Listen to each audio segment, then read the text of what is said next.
Okay, so this is the second part of the video. So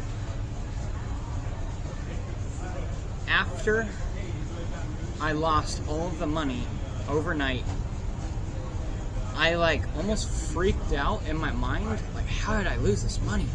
And I'm staring down at the screen, and I only see $25 left in the account, and I was so mad that I lost all that money that I made overnight. So then I'm trying to figure out what was the mistake that I made, and that day I figured it out.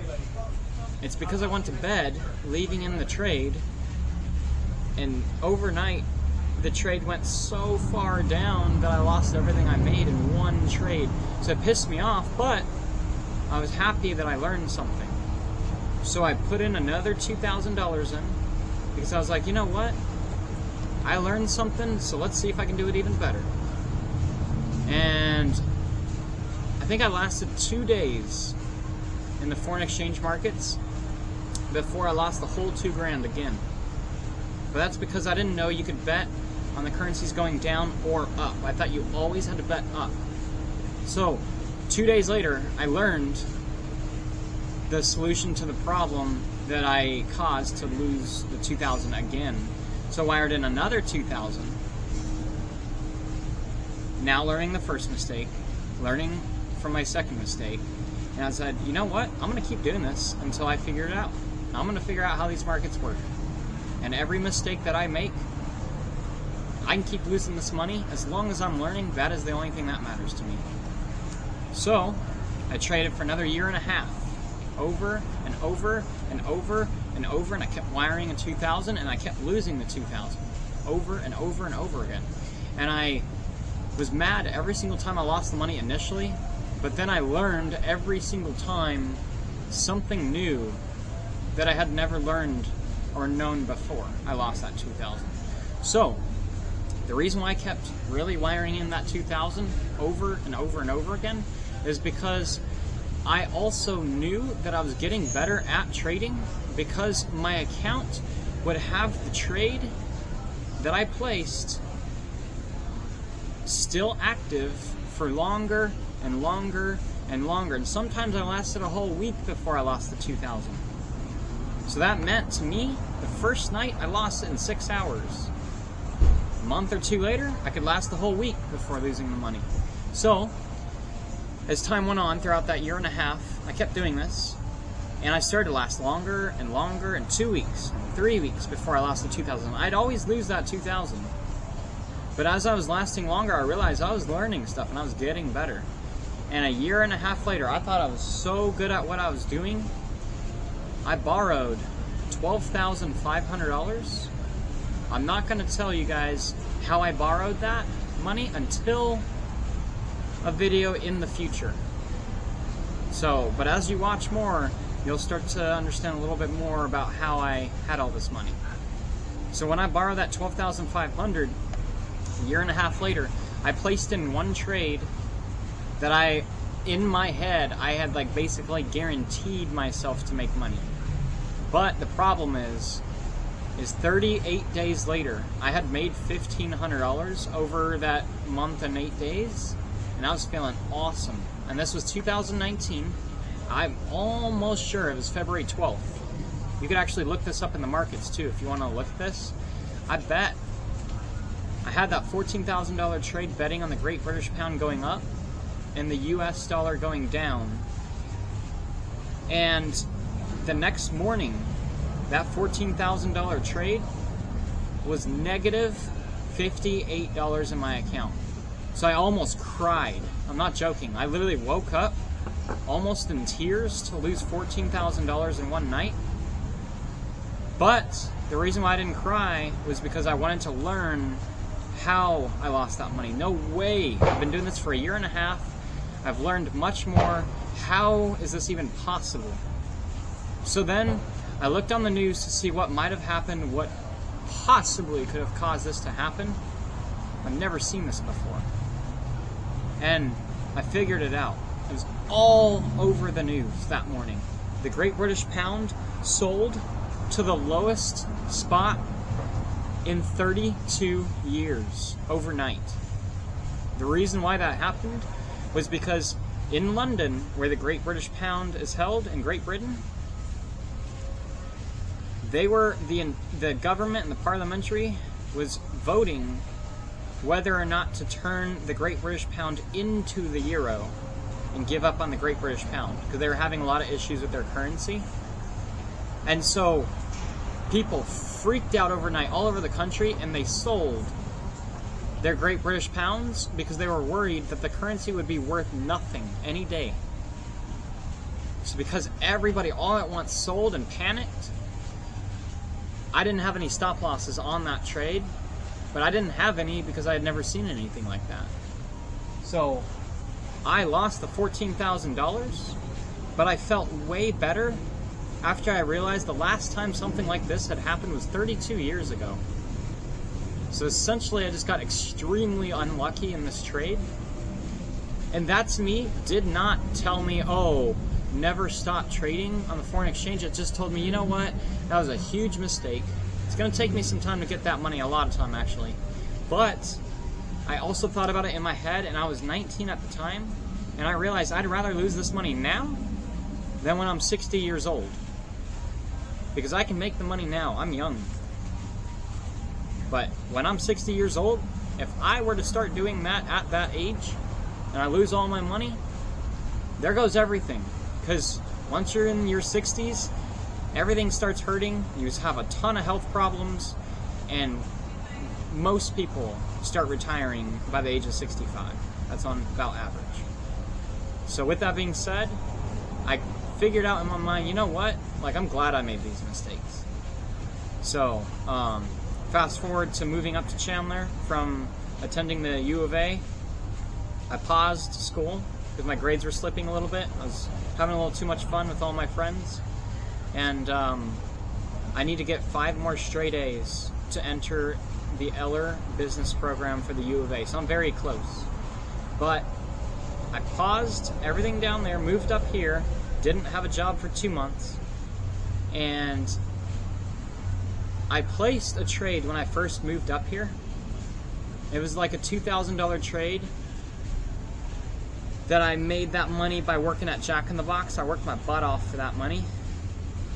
And because I had done all this trading, because I had learned everything I had learned, I was down a little bit, but I didn't care because I knew what I was doing at this point. So 60 days later, after I placed that trade, I sold my trade because I didn't have a job up here and I was running out of money, and I needed that money a lot faster than I thought I would.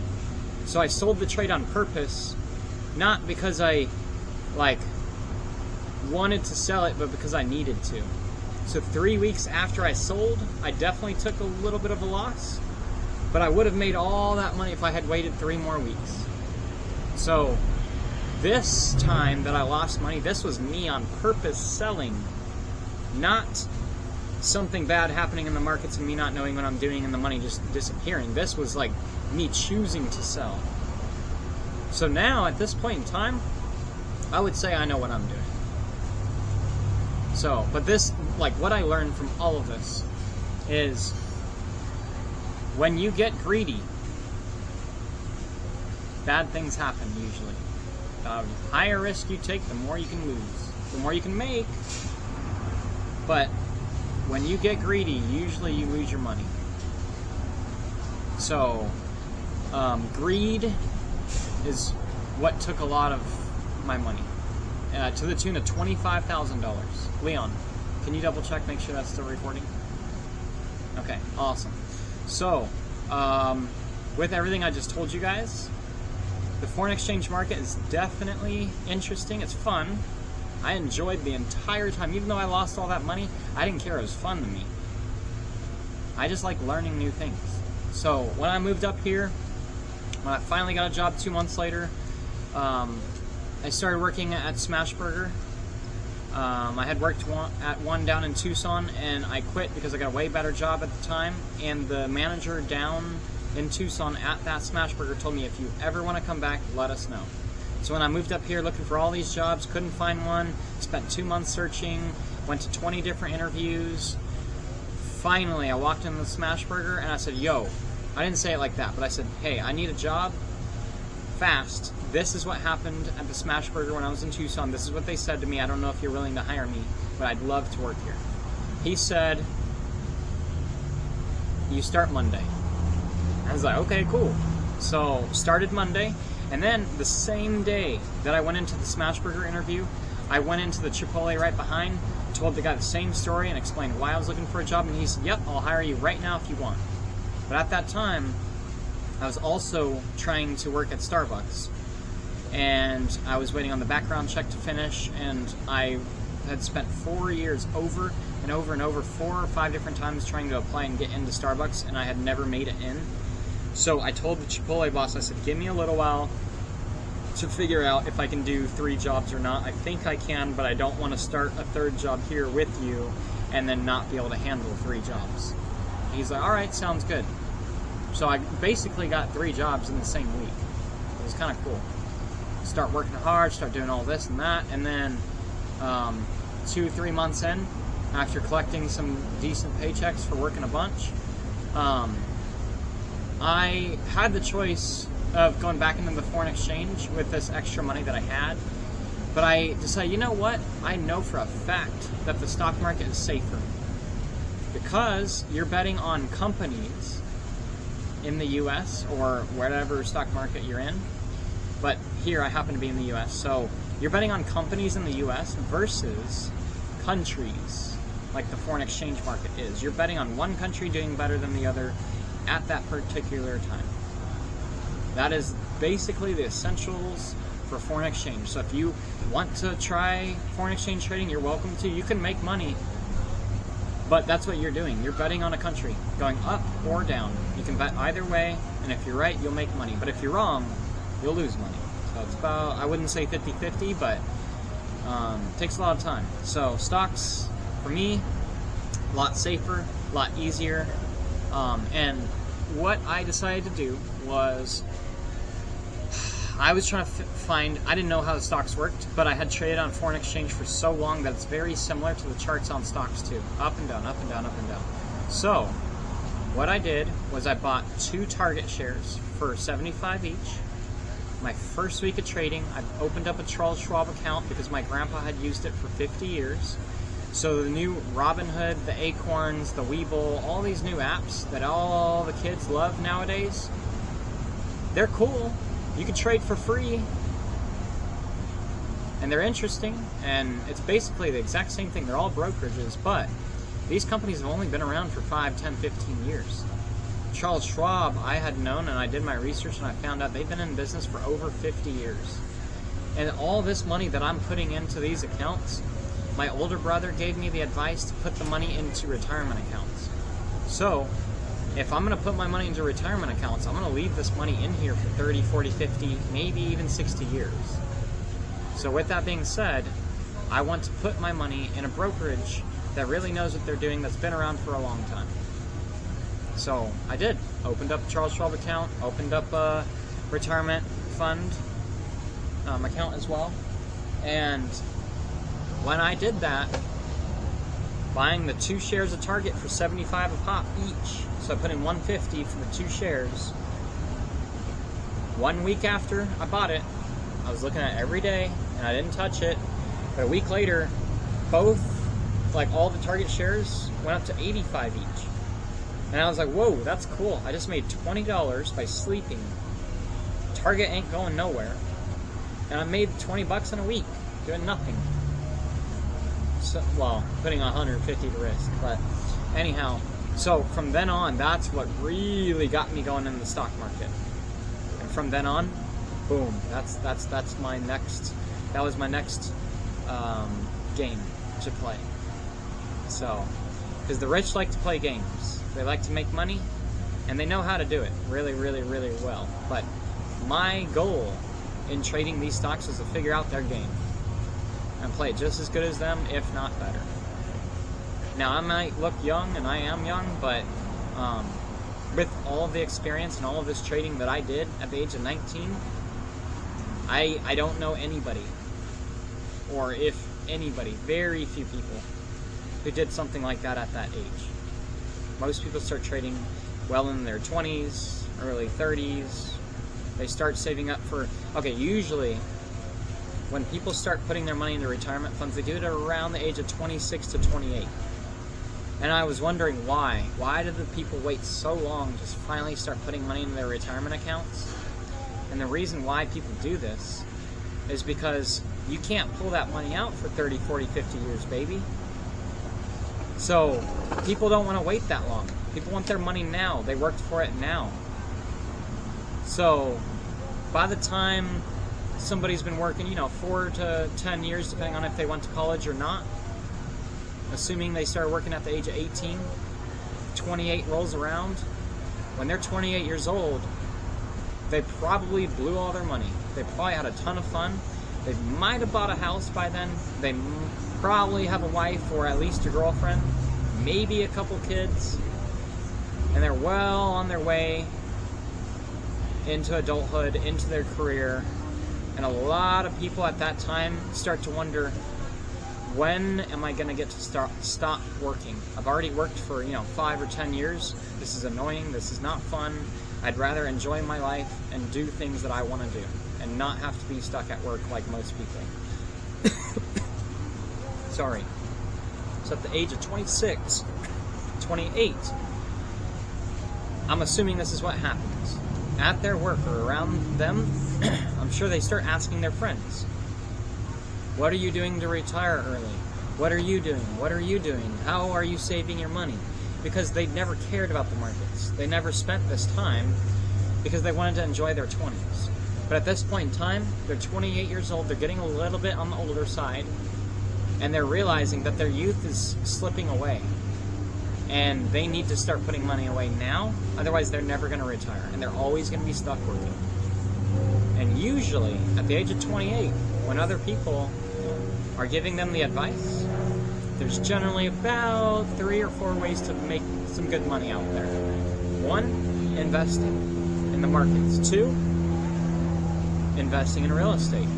Buying a house, flipping it, making it better, or renting your rooms to people and making money that way.